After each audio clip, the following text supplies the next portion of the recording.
Earth was just this lifeboat hanging undisturbingly in the universe.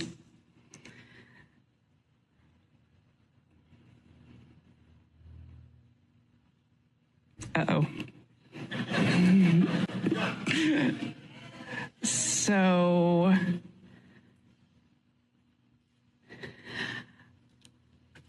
I may have not learned, I know I haven't learned everything that this journey has yet to teach me. But there's one new thing I know, and that is planet Earth, you are a crew. Yeah. Thank you.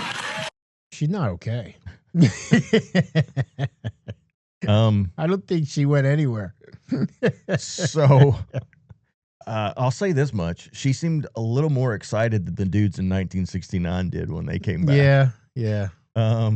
What was she trying to say? I don't know. That the Earth is a floating She forgot her lifeboat? script. Literally, she forgot her script. It sure seemed like it. Again, I'm uncomfortable. I don't like this. I want to go back to 7th and 8th grade when I learned all of the stuff that I learned. Go to the and been planetarium and just right, imagine. Right. This is all true. Everything that I'm being taught is completely true, and none of it's fake. I don't know. And you know, right now we're in a place where this even kind of goes back to some of the stuff we talked about in the beginning. If you're starting to figure out that maybe everything's not quite the way it seems, then I think a lot of people could start asking that question about Jesus too. Yeah. But the difference is they've been questioning Jesus this whole time and questioning the narrative and denying the narrative. The same people that are feeding us some of the bull crap that they've been feeding us are the same ones telling us Jesus ain't real. Right. And so, you know, and the thing is, like, we can go back and we can look through history for the last 2,000 years, and we can follow the string of people who have walked with him, who told the stories of people walking with them. Yeah. We can see the changes in people's lives that happen who choose to follow him. But what in the world's up with all of this? I don't understand how somebody can look at those things and not question what's going on. Not saying that it's not real or it's fake or it's real or whatever, but how can you just not stop and go, are they telling me everything? Right. Because I think, like we said before, they're doing something. You know, and I think what it is some people, they are, you know, everybody has a foundation to their life, a thing that this is their reality, this is their truth, whatever kind of words you want to put to it. And for some people, it's these types of things. It's, you know, what happens in the world around them is their foundation. Right. And if you start pulling away at some of that, they start panicking. Well, even back during the time COVID was happening. Were you allowed to say that word yet? I'm not going to talk about the other part of it, but the Okay. actual word COVID, I think We were okay allowed with. to, okay. I think Which is a whole nother story. Well, I think that's when this all started to begin. Yeah, it did. Because the narrative literally changed daily about what it is, what was happening, where it came from. Absolutely. And how we were supposed to deal with it. Yeah. And it was blatant. And they found out now that they didn't know anything of what they said they knew. No. And the numbers were significantly skewed. Yeah. And ironically, the hand was shown at that moment, I think, that not everything is what we think it is. Yeah. And it kind of showed in the population that who's going to just ask the question and who's going to just go with the status quo. Follow suit. Who's going to go with the status quo and say, well, nope, it's all good. Yeah. And who's going to say, you know what, I'm not sure about something. Yeah. I don't know. Unfortunately, I'm at this place now where I pretty much question everything. Yeah, that's and from the music to the lunar landing to Mars. I don't question Bigfoot. No, No, not at all. We're not questioning Bigfoot. He was standing at our kitchen window the other night. I went to call you, but he was just standing. Don't play with me. He was just standing there watching us eat dinner. So we're gonna wrap this up with some fun, man. This shouldn't take long at all, but some crazy facts about Florida. Key Largo is known as the dive capital of the world, and there are 2 major statues there of Christ. Did you know anything about this, No, Bruce? I did not. So it's kind of wild. Like, I think it is 25 feet. Yeah, I think it's the next one here. So yeah, that's it. So it's like 25 feet below the surface, and it's like 9 feet tall. But don't want to go there. No. I think it's kind of cool that they thought about it. I think it's kind of nice little symbolism. I'd like to know if they put it under the water. They did. Or if so there's 3 of these in the world. Or if global warming is real.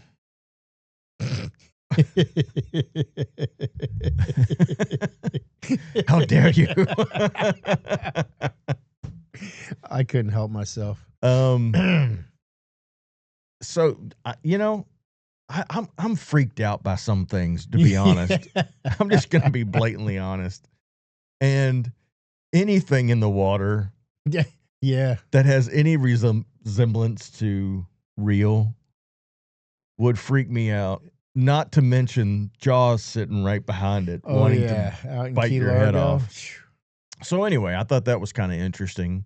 The Siesta Key Beach is known for its 99% pure quartz sand, pure white looking. Wow. And it's cool to the touch. Like, you can go there on the hottest day in the summer. Wow. And stand on the beach, and it's still cool. That's pretty wild. I didn't know anything about this stuff. Nah. Anywhere you are in Florida, there is a beach within 60 miles of you. That's crazy. Isn't that nuts? That's insane. I did not know anything about that. I don't know where this one came from, but the state law highlights that if an elephant is left tied to a parking meter, the parking fee has to be paid just as it would for a vehicle. I would love to find out who's parking their damn elephant. Well, here's the crazy thing you learn about law and all of that kind of stuff. If there's a law on the books, there's a reason. There's a reason, yeah. So somebody tied an elephant to a parking meter at one point. I can't. The next one's kind of crazy because it just seems like every state should follow this. It is illegal to sell your children.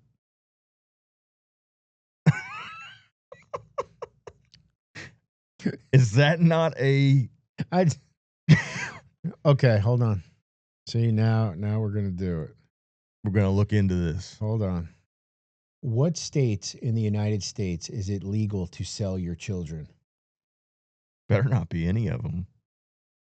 Mississippi was one of the last states to pass specific child selling laws in 2009. Wow. Okay.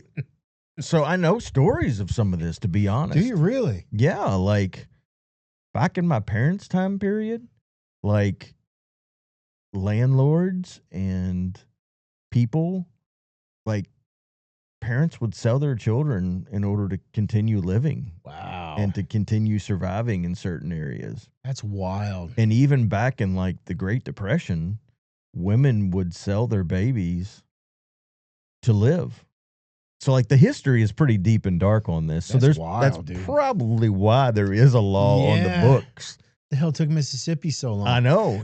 And so maybe when this particular fact check thing came out that I found online, maybe there were still a couple states that hadn't quite joined the team when it comes to selling your children.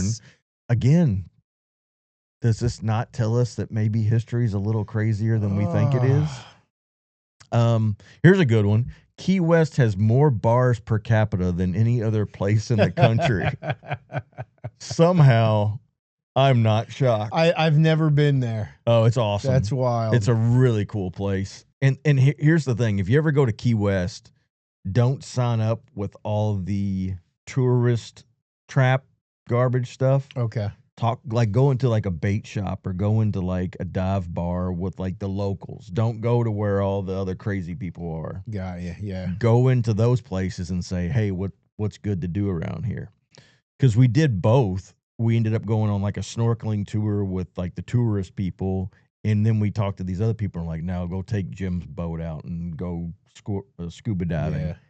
Totally different experience. Wow. Jim knew where to go. Not That's real Jim, but whatever. Right.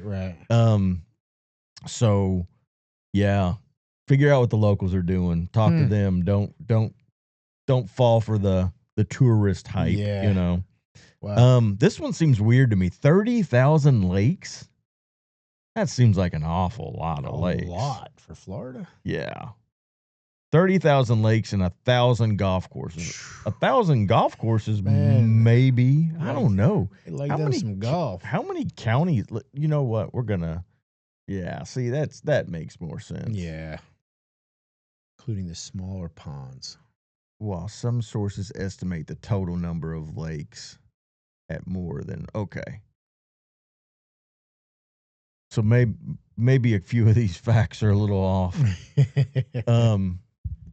So they're saying that over 7,800 named lakes and ponds are in the area, but they're referenced 30,000 because what are they considering, like the ponds in our road and Yeah, what are they counting counting as a pond? the puddles on the highway? I mean, the drainage ditches. 7,800 and like 30,000 seems like a pretty big difference.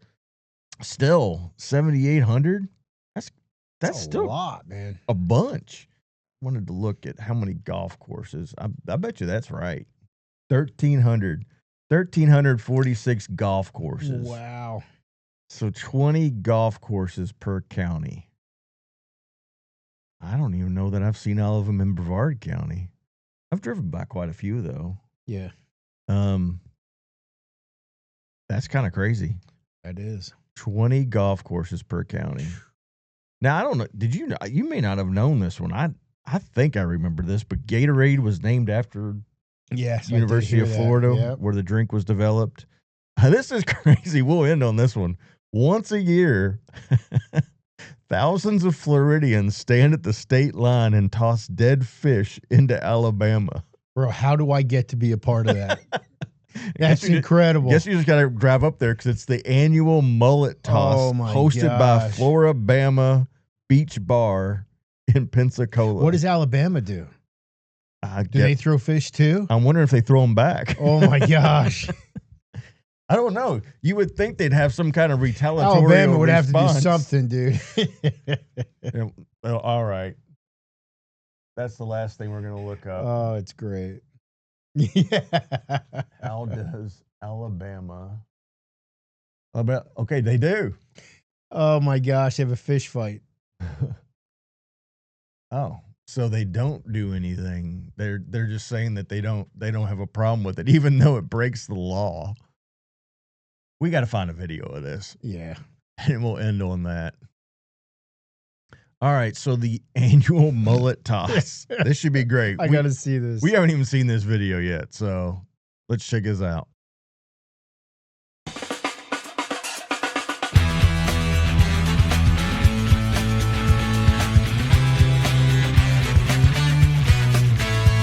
guys, welcome to Mullet Toss. Go get that fish.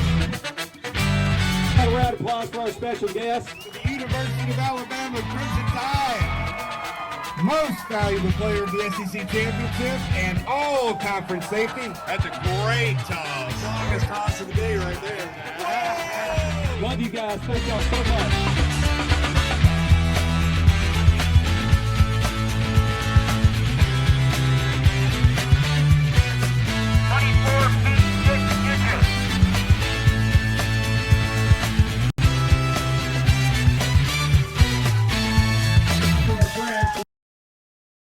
All right, so I think got the point.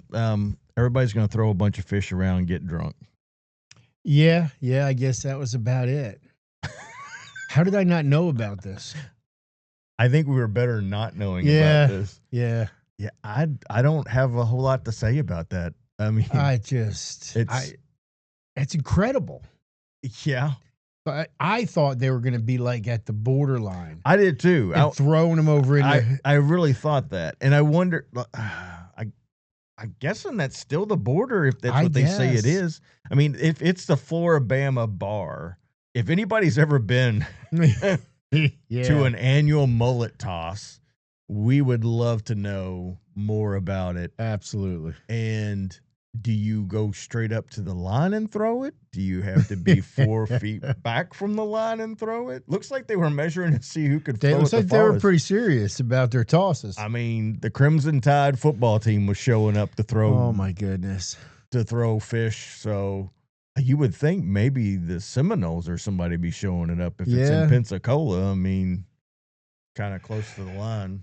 But anyway, I mean, that really kind of does it for this week. I think there was a lot to process. Yeah, there was a lot. And we started out kind of heavy. Yeah. And if there's nothing to take away, it's that Galatians 6 should really kind of be etched on our hearts. Absolutely, man. You know, as people who follow Jesus, man, treat each other with love, kindness, gentleness, patience. Yeah. All the fruits of the Spirit, man. That's what we're supposed to be doing. Mm-hmm. Stop judging so harshly before you love, man. And let us all remember to lift each other up instead of push one another down. That's right, man. For sure. Absolutely. So that wraps up this week's episode. We will catch you next week. All right. Have a good one.